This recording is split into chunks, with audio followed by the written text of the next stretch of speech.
तेजिंदर, आप कोई टिप्पणी करना चाह रहे थे, अब आप सर अपनी बात संक्षेप में कहें, फिर हम अवतार सिंह जी के पास आएंगे। देखिए, जिसे आप मास्टर स्ट्रोक कह रहे हैं, मैं दावे के साथ कह सकता हूं कि वो हिट विकेट होने वाला है।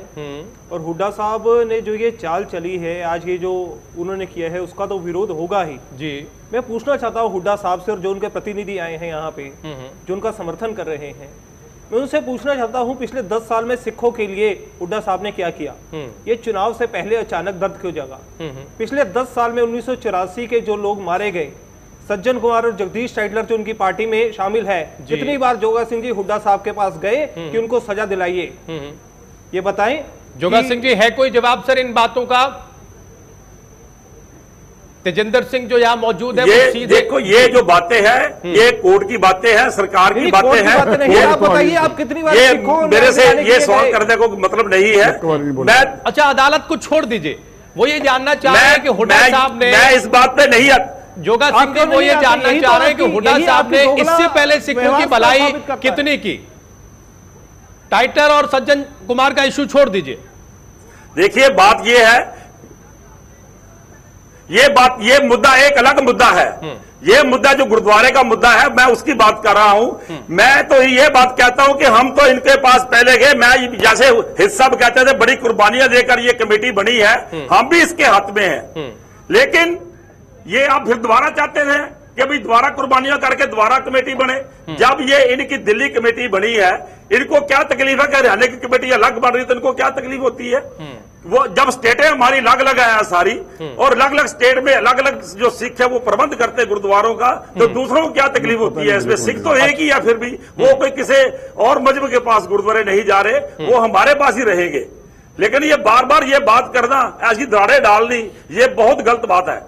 और मैं तो ये बात कहूंगा कि हम तो इनके पास गए थे कमेटी लेने के लिए, हमें सब कमेटी दे दो।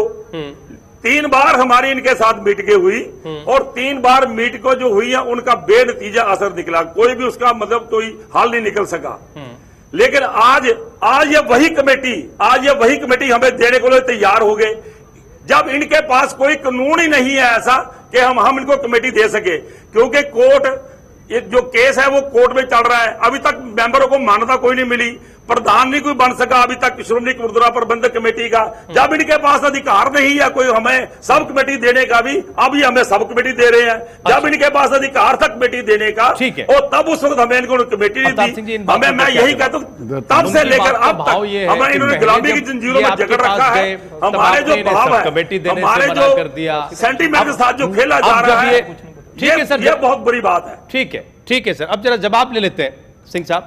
गल बात यह है, जितनी बात है योगा सिंह कर रहे हैं ना, इनके अंदर ना जहर पड़ा हुआ, जहर। जेल के अंदर जहर ना हो, शांति से बात करें या करने वाले होते तो मेरा ख्याल है एक कभी इलेक्शन न हारते। जिन लोगों को लोग एक्सेप्ट ही नहीं करते, मेरे को राजीव जी, लोगों ने हराया, 3 दफा हराया इनको, इसको हराया, उसको हराया, ये नुमाइंदगी कैसे कर सकते हैं? दूसरी बात ये जो बात कहते हैं, इस बात के ऊपर भी गौर किया गया, वो बात चल रही है, वो बात खत्म नहीं हुई। मैं ये कहता हूँ, ये बार बार कहते गुलामी की बात, आज एक बात तो स्पष्ट हो गई है कि अकाल तख्त की गुलामी से निकल के, श्रोमणी कमेटी गुलामी निकल के, जिन 84 के कत्लेआम किया, गुरुद्वारे को बर्बाद किया, जलाए, बच्चों को जलाया, औरतों को जलाया, उसकी गुलामी आज इनको बहुत अच्छी लगती है। अरे हुड्डा साहब, जो आज तक 31 साल तक हुड्डे की एक दफा जबान नहीं खुली, कभी किसी कांग्रेस की नहीं खुली। इनको जो पूछो वहां हरियाणा में सिखों को जाड़ा गया, गांव के गांव खाली करा दिए गए, इन्होंने क्या किया? हुड्डा ने क्या किया? सारा श्रोमणी कमेटी खर्चा दे रही है, पंप उनके लगे, ट्यूबवेल लगे उनके, हर तरह का उनको प्रबंध किया, रहने का किया हुआ, खाने का किया हुआ, पीने का किया हुआ। इनको पता किसने किया? कहाँ के हुड्डा सरकार क्यों नहीं किया? क्या हुड्डा हरियाणा के सिख थे, वो हरियाणा में बसे हुए थे, दिल्ली से हमने उसको, दिल्ली गुरुद्वारा कमेटी ने भी 15 लाख रुपया उसको दिया, उनकी सहायता की। हुड्डा ने क्या किया? एक पैसा लिया, ये रोड़ी पौने से क्या बात बनी है? योगा सिंह जी सुन लेते हैं, फिर आपसे जवाब लेंगे। इस करके मैं ये चाहता हूं कि इनकी बात तो उस तरफ लगी हुई है कि शायद पता नहीं हुड्डा ने क्या कर दिया। आने वाले मैं आपको ये बता देना चाहता हूं कि एक जट की कहावत है कि मझ बेच के घोड़ी नहीं, दूध पीनोगे तो लदसिट नहीं पई। पता चल जाएगा कि आप कहां खड़े हो तो कितनी वोटें पड़ती है हुड्डा को। अगर आज वोट इलेक्शन हो जाए गुरुद्वारा श्रोमणी कमेटी की, सारे के सारे श्रोमणी कमेटी के लोग जीतेंगे। आज जब हुड्डा की चोण होगी पता चलेगा सिख कहाँ खड़े हैं, तो कुछ जो जोगा सिंह पिंडे हुई जो करे थे, पता चलेगा इनके साथ कितने सिख हैं। जोगा सिंह जी आप सामना करने के लिए तैयार है? इन्होंने ये किया है। और मैं आज ये फिर कहता हूं कि केंद्र की सरकार में मनमोहन सिंह बैठा था, वो कांग्रेसी होते हुए उसको पता था कि सिखों के सेंटीमेंट जुड़े हुए हैं श्रोमणी कमेटी के साथ, उसने नहीं करने दिया। लेकिन आज केंद्र की सरकार की पूरी जिम्मेदारी बनती है कि जो अपनी निजी अपने फायदे के लिए, मुफाद के लिए ऐसी शहीदों की जथेबंदी को तोड़ रहे हैं, मांग करेंगे उसको रोकें आप और एनडीए करें। आप एनडीए में है सर, मक्कड़ साहब तो मांग कर रहे हैं, मैं भी कर रहा हूं, हस्तक्षेप करना चाहिए उनको, आप लोग मांग करेंगे, सीधे तौर पे करना चाहिए, जाएगा प्रधानमंत्री से मिलेगा कि साहब आप इस पे हस्तक्षेप करिए, ये सही नहीं हो रहा है। और जाएंगे तो कब जाएंगे अवतार सिंह जी? क्या अभी जाएंगे, अभी जाएंगे की क्या रणनीति है आपकी? कुछ नहीं होने वाला, कुछ नहीं होने वाला, ये जहां मर्जी चले जाए कुछ नहीं होने वाला। ये इनसे पूछिए कि कौन आदमी अपना घर नहीं चाहता, सब अपना अपना घर चाहते हैं। हमने अपना घर बना लिया तो इसका मतलब हमने घर पहले बना हुआ था, पहले कौन से लिए थे? मैं ये पूछता कि जो सिख गुजरे उनको क्या किया उन्होंने? क्या किया? तुमने क्या किया? श्रोमणी कमेटी कर रही है, दिल्ली कमेटी कर रही है, लाखों रुपया दिल्ली कमेटी यहां से भेजा उनको, फिर कोई नहीं पता दिल्ली कमेटी कैसे बनी? ये दिल्ली कमेटी इसलिए बनी थी, दिल्ली कमेटी के ऊपर सरकारी कब्जा बोर्ड बन गया था। उस बोर्ड के खिलाफ हम थोड़ा आगे बढ़, अगर यहाँ पर उस बोर्ड के खिलाफ बोर्ड क्या लगा? दिल्ली कमेटी इसलिए बनी थी, दिल्ली कमेटी के खिलाफ मोर्चा चला और दिल्ली कमेटी का बोर्ड थी सरकारी, उस बोर्ड के खिलाफ सिखों ने मोर्चा चला, श्रोमणी कमेटी ने, वहां से 16,000 सिख कैद हुआ दिल्ली में आके, वो एक्ट बना तब जाके आजाद हुई। ठीक है अवतार सिंह जी, हम थोड़ा आगे बढ़ते हैं। ठीक है, अब चूंकि विधानसभा में बिल पास हो गया, रास्ता साफ है, हमें ये बताइए जोगा सिंह जी कि अब जो आपके जितने भी मसले हैं, चाहे वो पैसों से जुड़ा हो, फंड से जुड़ा हो, चाहे वो गुरुद्वारों का रखरखाव हो, क्या वो सारे मसले सुलझ जाएंगे? जाएगा ना? हाँ हम बहुत जगह जाने थे, होम मिनिस्टर को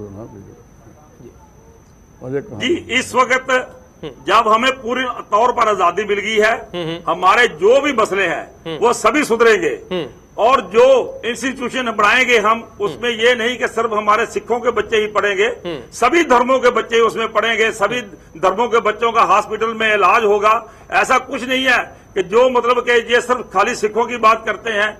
देखो अगर हरियाणा का सिख तरक्की करता है, मैं तो पहले ये बात कहूंगा कि जितने भी हम हरियाणा के सिख हैं सब एक हैं, हरियाणवी हैं हम। ये कुछ आदमी जैसे अवतार सिंह जैसे है, बादल के पिट्ठू हैं और बादल की बात करते हैं, ये इनको हरियाणा के सिखों से कोई प्यार नहीं। ये लेकिन जो हरियाणा के सिखों की समस्याएं हैं उनको कभी समझने की कोशिश नहीं की।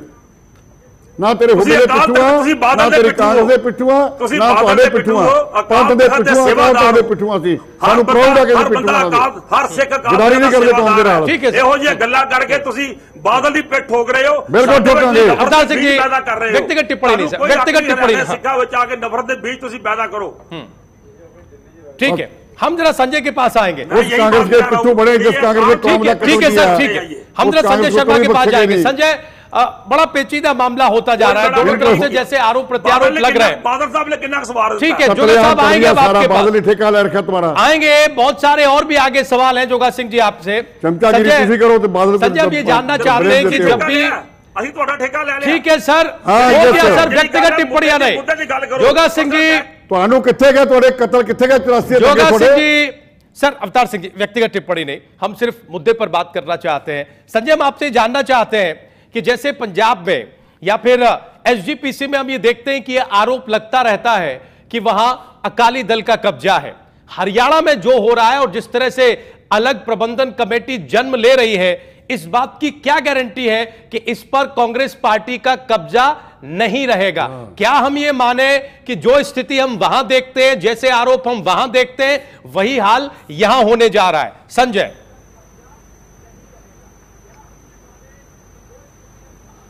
नहीं जी, राजनीति में ये तो बात साफ है कि ये कोशिश होगी कि कोई भी दल, वैसे सीधे सीधे तो कांग्रेस नहीं आएगी।